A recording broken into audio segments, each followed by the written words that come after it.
আপনারা টাইটানিক জাহাজের নাম শুনেছেন? টাইটানিক জাহাজের 8 গুণ 10 গুণ বড় একটা জাহাজ আছে, আইকন অফ দ্য সি। আমি দেখে এসেছি।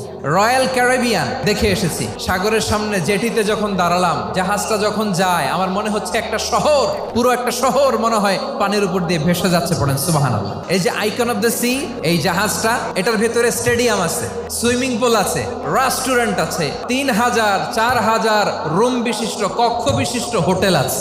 এই সবগুলোর নিয়ে এগুলো চলে সাগরের দোলার মধ্যে, জলোচ্ছ্বাসের মধ্যে। এই সাগরের ভেতরে এই জাহাজগুলোর ভাষায় রাখছে কে?